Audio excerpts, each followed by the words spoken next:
Saturday, we took the train out of Taipei. It was a captivating journey through forested mountains and along the rocky seaside. After 2.5 hours, we arrived in Hualien, which is an East Coast vacation city for Taiwanese people. It seems to have rebounded now, but the area and accompanying tourist dollars had been decimated by earthquake this past April. The city was like Taipei's little brother, all the same types of stores, restaurants, and businesses, just housed in shorter buildings and less cramped quarters. Some places even had enough real estate to offer drive-thrus. After checking in, we walked down to the seaside promenade for sunset. It was pretty, and there were lots of people on the rocky beach, but nobody in the water, even though it was still 30 degrees outside. That's because you're not allowed to swim anywhere in this area due to the strong rip tides. From the beach, we headed into the Dongdamen night market. It was just getting going, so the crowd was light. John ordered pork soup dumplings from an adorable little old couple. The lady was quite pleased that John wanted both chili oil and ginger. The dumplings were really good. Not quite as rich a broth as the expensive ones at DTF, but the oil and ginger complemented the filling and made the flavor amazing. Plus, they were about 1/3 of the price to get 50% more.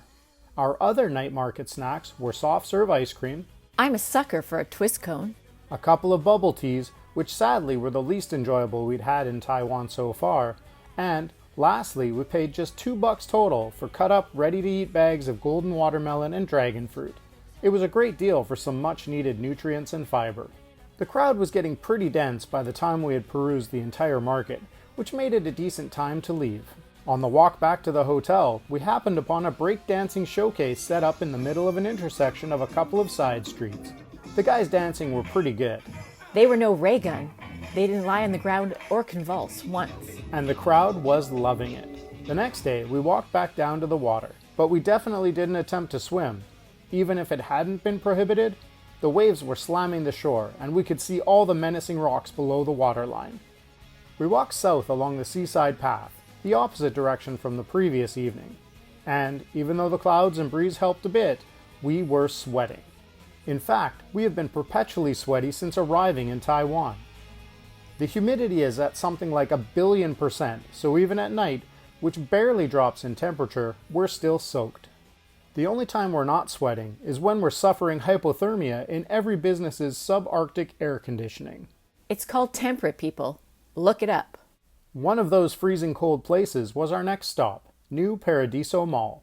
It's called a mall, but the meager amount of shopping was an afterthought compared to all the eye candy and activities. The complex had a fun, colorful facade, a Starbucks made out of stacked shipping containers, an IMAX theater, a virtual reality experience, a shooting range, an arcade, and a giant 6-story corkscrew slide that stretched from the top floor down into the basement, conveniently spitting children out right next to a huge bouncy castle and go-karts. The whole place was a little run down, but the squealing kids were in heaven. We walked back along the main drag, where of course there was a cow grazing next to a field of banana plants. Edmonton neighborhoods need plantations and livestock too. We weren't the only tourists taking pictures. We've had various dog encounters in Hualien. Both the strays and the collared dogs with homes roam the streets, parks, and beaches. Mostly they appear oblivious to people, unlike in some places where they are skittish and wary because locals treat them badly. 2 dogs we came across, however, were more interested in our presence. They were standing on the far side of a crosswalk we were about to traverse, barking randomly at passing vehicles. What caught our eye were the large pieces of wood hanging from rope attached to their harnesses and collars. Were they to keep them from getting in or out of somewhere? Or perhaps to keep them from running away? Well, we found out. The sticks are there to protect people who get too close to their home. The dogs seemed friendly when we approached. One even came over and licked Heike's hand. I definitely sanitized after.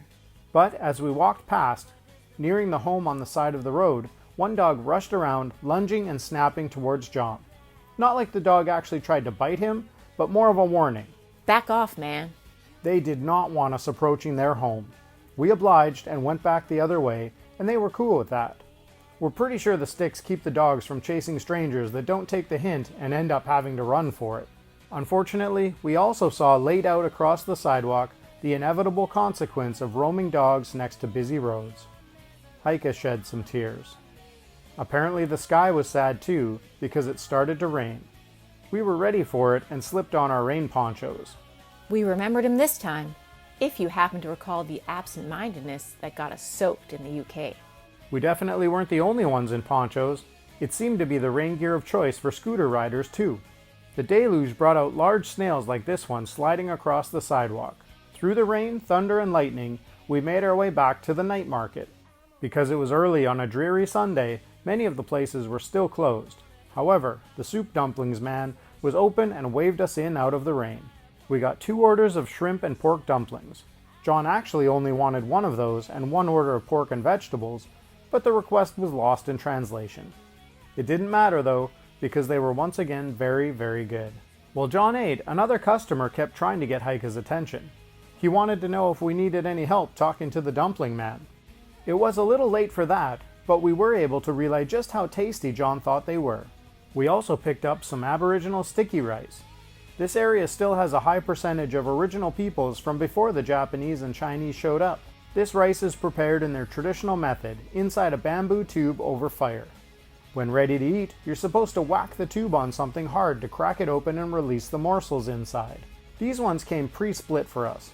John was actually a little sad he didn't get the whole smashing experience. One rice tube was flavored with dried shrimp, the other taro.